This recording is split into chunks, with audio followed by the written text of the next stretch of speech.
वो आमिर सुहानी जी, वो सबसे पहले किए थे। वो पटना विश्वविद्यालय साइंस के कॉलेज के स्टूडेंट थे। शिक्षा का जो बहुत बड़ा योगदान रहा है, क्योंकि बिहार हमारा जो है वो शिक्षा का बहुत बड़ा केंद्र रहा है। लोग छात्र से जुड़े हैं, तो आपको क्या लगता है कि बिहार में पढ़ाई का स्तर उस तरह का है कि लड़के अच्छा कर रहे हैं या कुछ कमी है जिसको सुधारने की ज़रूरत है? आज वही पटना विश्वविद्यालय के बच्चे जो हैं गैंगमैन के लिए भी बात करते हैं। प्रोफेसर भी बहुत कम है वहाँ पर। प्रोफेसर है ही नहीं। शिक्षा व्यवस्था अच्छी नहीं है, यहाँ शिक्षा का स्तर अच्छा नहीं है और शिक्षा देने वाले प्रोफेसर और शिक्षक अच्छे गुणवत्ता वाले नहीं हैं। नमस्कार, आदाब, सत श्री अकाल। लाइव नेशन 7 में आपका स्वागत है। मैं शादाब मलिक। बिहार के 3 छात्रों ने यूपीएससी में टॉप 10 में स्थान प्राप्त किया। वहीं बिहार के ही छात्र शुभम कुमार ने यूपीएससी में टॉप करके 20 साल के बाद एक बार फिर इतिहास रचा है। हमारे साथ मौजूद हैं पटना यूनिवर्सिटी के छात्र विंग के पूर्व उपाध्यक्ष और वर्तमान में वो कई तरह की किताबें भी लिखते हैं, और ये हैं अंशुमान सिंह। अंशुमान सिंह से हम जानेंगे, पूछेंगे कि आखिर बिहार का जब छात्र इस तरह की उपलब्धि प्राप्त करता है तो कैसा लगता है। बहुत बहुत मैं आपकी चैनल के माध्यम से मैं सभी सफल अभ्यर्थियों का मैं धन्यवाद देता हूं और शुभकामनाएं भी देता हूं। मुझे लगता है कि हमें अभी जो सरकार में गृह सचिव हैं वो आमिर सुहानी जी, मैं वो सब गृह सचिव नहीं है, डेवलपमेंट कमिश्नर। हाँ, तो वो सबसे पहले किए थे। वो पटना विश्वविद्यालय साइंस के कॉलेज के स्टूडेंट थे। ये हमारे लिए बहुत सौभाग्य की बात है कि जिस तरीके से पढ़ाई का जो स्तर था हमारे बिहार में, छात्र निराश जो हो रहे थे, उन्हें एक नई आशा जगी है और उन्हें लगता है कि हम फिर से बेहतर और नए विकास की तरफ से और नए सार्थक तरफ से अपने विकास में शिक्षा का जो बहुत बड़ा योगदान रहा है, क्योंकि बिहार हमारा जो है वो शिक्षा का बहुत बड़ा केंद्र रहा है। और जब ऐसे ऐसे लोग सफल होते हैं तो हमें जो उदास मन से अभी भी पढ़ाई कर रहे हैं, उन्हें एक नया साहस प्रदान होता है, नया आत्मविश्वास प्रदान होता है कि हम भी अभी भी कुछ नहीं बिगड़ा, अभी भी हम पूरे हिंदुस्तान में पहले नंबर पर पढ़ाई में हैं। और सबसे बड़ी बात है कि बिहार के युवा ने 3 जो छात्र हैं वो टॉप 10 में आए हैं, तो मतलब एक तरफ तो टॉपर बिहार के हैं ही, साथ ही जो टॉप 10 है उसमें भी 3 लड़के बिहार के हैं। ऐसे में जो बिहार में पढ़ाई का स्तर है, ये तो लड़के हैं जिन्होंने टॉप किया, जो कर रहे हैं। आप लोग छात्र से जुड़े हैं, तो आपको क्या लगता है कि बिहार में पढ़ाई का स्तर उस तरह का है कि लड़के अच्छा कर रहे हैं या कुछ कमी है जिसको सुधारने की ज़रूरत है सरकार को? बेशक हम कहना चाहते हैं कि जैसे कि जिस तरीके से यूपीएससी एक समय में इतिहास के बच्चे इतिहास इस उम्मीद से लेते थे कि हमको यूपीएससी करनी है। हिंदी भाषा जो चुने हैं, हिंदी भाषी जो हैं, उनके लिए थोड़ा सा निराश करता है। लेकिन अन्य देखो, अब क्या होता है कि पीसीएस में पहले यूपीएससी में आप जाने के लिए पहले हिस्ट्री रखते थे, ज्योग्राफी रखते थे। ऐसे विद्यार्थी चयन करते हैं क्योंकि उनको जाना था कि सिविल सेवा में हमको जाना है, इसलिए ऐसे सब्जेक्ट का चुनाव करते थे। लेकिन अब उस पर हावी कौन हो गए? तो जो मेडिकल के हैं, जो इंजीनियरिंग के हैं, जो टेक्नोलॉजी से रिलेशन रखते हैं, उनके क्योंकि उनके मार्क्स जो होते हैं वो हाई लेवल पे उठते हैं। लेकिन हिंदी के विद्यार्थी जो इतिहास लेते हैं, जो ज्योग्राफी लेते हैं, जो सोशल वेलफेयर लेते हैं, ऐसे लोगों के लिए थोड़ा चिंता विषय है कि हिंदी भाषियों के लिए थोड़ा सा और आगे जाने की ज़रूरत है और इसमें सरकार भी सहयोग करे, तो हमें लगता है कि हिंदी वाले भी बहुत आगे आ पाएंगे। मतलब ये है कि जो अभी रिज़ल्ट आ रहा है उसमें इंग्लिश को प्रायोरिटी दी जा रही है, इंग्लिश मीडियम वालों को, और हिंदी के लोग पिछड़ रहे हैं। हाँ। वैसे में अभी आप जुड़े हैं छात्रों से, पटना यूनिवर्सिटी में लाइब्रेरी में लड़के पढ़ते हैं, कॉलेज परिसर में भी लड़के पढ़ते हैं और यहाँ रहकर तैयारी करते हैं।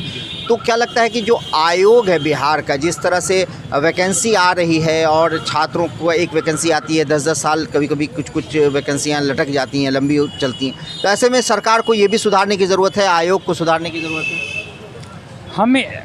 हम ऐसे बिहार में हैं जहाँ युवाओं की संख्या सबसे ज़्यादा है और युवा आज भी बहुत प्रताड़ित होते हैं। युवा के बारे में कोई आवाज़ नहीं उठाने वाला है, ना तो उनके बारे में कोई सोचते हैं।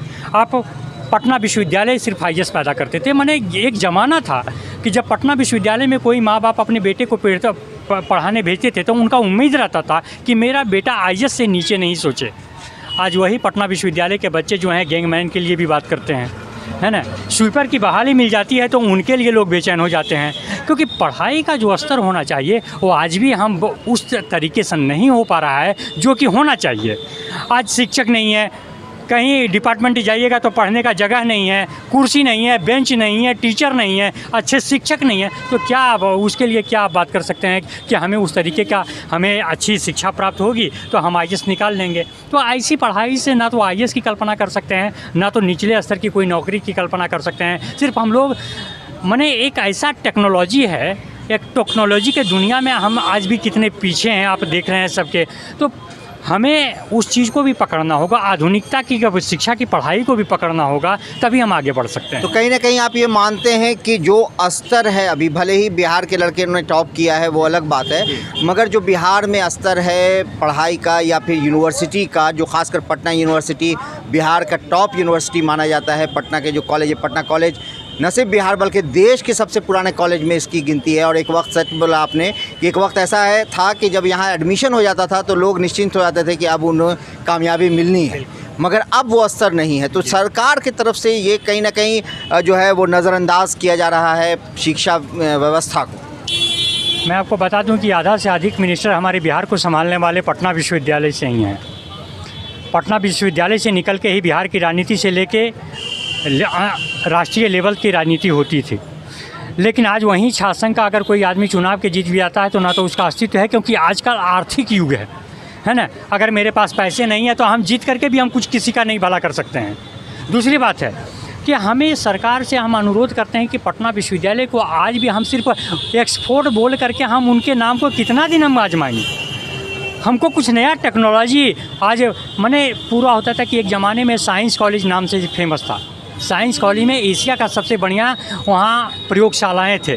आज वो आज भी धूल फाक रही है। किसका देन है?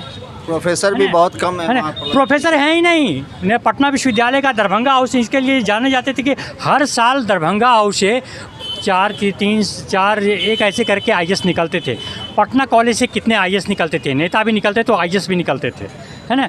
लेकिन आज स्थिति इतनी गड़बड़ हो गई है कि अगर बच्चे का एडमिशन अगर हो भी जाता है तो उसको उम्मीद नहीं रहती है कि हम आगे क्या करेंगे। आज वहीं के बच्चे जहाँ से कि IAS की कल्पना छोड़ कर के और दिमाग में कुछ आता नहीं था, आज वही आदमी है कि सड़क पर कोई चीज़ घड़ी बना रहा है, कोई किताब की दुकान दे दिया है, कोई साइबर की दुकान खोल लिया। क्यों? क्योंकि उनके पास रोज़गार नहीं है। वो मेहनत करते हैं, उनको रोजी रोटी मिलता नहीं है। अब सरकार से भी लोग ये उम्मीद ये करते हैं कि अब सरकारी नौकरी भी कितने लोगों को मिलेगी, तो कारखाने भी तो नहीं है ना, कहाँ काम करेंगे बच्चे, है ना। टेक्नोलॉजी की दुनिया है। टेक्नोलॉजी में एक आदमी का 100 आदमी का काम एक चीज़ कर रहा है तो आदमी जनसंख्याएँ बढ़ रही है। तो कहीं ना कहीं हम लोग इस चीज़ के मामले में बहुत काफ़ी पिछड़ रहे हैं। आप बिहार का बेटा नाम रोशन किया, मैं मान लिया, लेकिन कभी उनकी पढ़ाई का आपने देखा है कि कहाँ कहाँ उनकी पढ़ाई हुई है ना। ये एक बड़ा सवाल किया है इन्होंने। एक सवाल जो सरकार से है वो सवाल ये है कि भले ही शुभम कुमार UPSC में टॉप करते हैं, मगर उनकी एकेडमिक्स जो है वो कहीं ना कहीं बहुत हाई है, बहुत अच्छी रही है। मगर बिहार का वो कॉलेज जो न सिर्फ बिहार बल्कि देश में अपना एक मुकाम रखता था, देश में सबसे पुराने कॉलेज में गिनती होती रही है पटना कॉलेज की। पटना यूनिवर्सिटी जिसकी मांग सेंट्रल यूनिवर्सिटी बनाने की उठती रही है। पटना साइंस कॉलेज जो एशिया में अपना मुकाम रखता था, वो सब कुछ इतिहास है। मगर वर्तमान यही है कि यहाँ के छात्र परेशान हैं, इसलिए क्योंकि यहाँ शिक्षा व्यवस्था अच्छी नहीं है, यहाँ शिक्षा का स्तर अच्छा नहीं है और शिक्षा देने वाले प्रोफेसर और शिक्षक अच्छे गुणवत्ता वाले नहीं हैं। ये कमी है जिसे सिर्फ बिहार सरकार सुधार सकती है, और सरकार जब इसे सुधारेगी तो बिहार का भविष्य खुद ब खुद संवर जाएगा। इस तरह की खबरों के लिए बने रहिए हमारे साथ, देखते रहिए हमारा वीडियो। हम आपको लगातार अपडेट करते रहेंगे। अगर आपने हमारे YouTube चैनल को सब्सक्राइब नहीं किया तो ज़रूर कर लें। फेसबुक पेज को लाइक करें, साथ ही ट्विटर हैंडल पर हमें फॉलो ज़रूर करें। धन्यवाद।